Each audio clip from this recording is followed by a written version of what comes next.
Hi everyone, it's Alessandra here at Nella, and we are talking today about grilling. Grilling season is upon us. We can give you some tips and tricks on everything you need to know for grilling. To start, we're going to talk about cleaning your grill. So I have my grill on, and it is been on for about 20 minutes. So before you want to grill, you always want to give your grill a nice clean. So get yourself a really great brush and kind of just go over all your grills.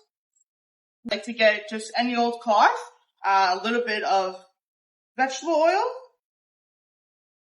This is going to clean and season your grill.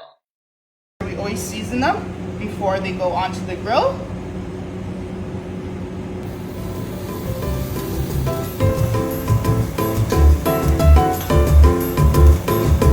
When grilling, if you want to know if your meat is ready or vegetables are ready to grill, or to flip, all you want to do is you want to make sure that nothing is sticking and you have an easy release.